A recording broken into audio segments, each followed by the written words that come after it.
Hello guys, അപ്പോൾ നമ്മളുടെ വീട്ടിലുണ്ടായ ഒരു കറ്റാർവാഴ വേണ്ടതൊക്കെ ഇതൊക്കെ നമ്മളുടെ വീട്ടിലുണ്ടായതാണ് കേട്ടോ. അപ്പോൾ ഞാൻ ആദ്യം ഈ ഒരു മണ്ണിൻ്റെ ചാക്കിലാണ് കറ്റാർവാഴ കുഴിച്ചിട്ടിരുന്നത് കേട്ടോ. പിന്നെ നമ്മളിതിലേക്ക് കീസിൽ മാറ്റി കുഴിച്ചിട്ടിക്കാണ്ട് നമ്മളിങ്ങനെ കുറേ ഭാഗങ്ങളായിട്ട് കുഴിച്ചിട്ടുണ്ട്. കുറേ കുഞ്ഞുങ്ങളൊക്കെ ഉണ്ടായപ്പോൾ നമ്മൾ മാറ്റിക്കാണ്ട് കുഴിച്ചിട്ടിന്.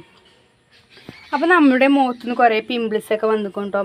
അപ്പോൾ അതൊന്ന് മാറാൻ വേണ്ടിയിട്ട് നമ്മളിന്ന് രാത്രി കിടക്കാൻ നേരത്ത് നമ്മൾ കറ്റാർവാഴ എടുത്തുകൊണ്ട് നമ്മളൊന്ന് മുഖത്ത് തേക്കണ്ടിട്ടൊന്ന്. അപ്പോൾ നമുക്ക് ഇതിമൊന്ന് നമുക്ക് 2-3 കറ്റാർവാഴ പറിച്ചെടുക്കട്ടോ.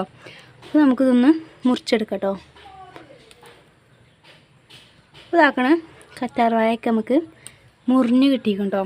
അപ്പോൾ ഇതാക്കണം നമ്മൾ 2 മുറിച്ചെടുത്തിക്കണ്ടോ. ഇനി നമുക്ക് ഇങ്ങനെ മുറിച്ചെടുക്കുമ്പോൾ നമുക്ക് ഇങ്ങനത്തെ മഞ്ഞ സാധനങ്ങൾ ഇങ്ങനെ വരും കേട്ടോ. പ്രത്യേകം പറയാനുള്ളത്, ഈ മഞ്ഞസാനം നമ്മൾ മുഖത്ത് തേക്കരുത് കേട്ടോ. ഈ മഞ്ഞസാനം ഫുള്ള് പോയി കഴിഞ്ഞിട്ട് വേണം നമ്മൾ മുഖത്തൊന്ന് അപ്ലൈ ചെയ്യാൻ കേട്ടോ. അല്ലെങ്കിൽ ഈ മഞ്ഞസാനം മുഖത്തിട്ടാൽ നമ്മളെ മുഖത്ത് വീണ്ടും നിറയെ കുരുകൾ വരും കേട്ടോ.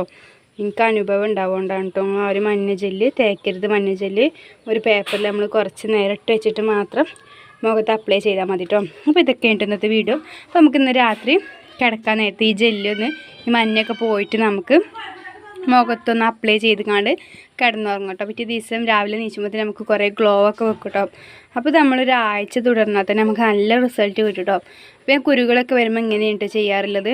അപ്പോൾ എല്ലാവർക്കും വീഡിയോ ഇഷ്ടമായെങ്കിൽ നിങ്ങൾ ലൈക്ക് ചെയ്ത് സപ്പോർട്ട് ചെയ്യട്ടോ. അപ്പോൾ ഞാൻ വീഡിയോയുമായി ഇനി വരുന്നതാണ്. താങ്ക്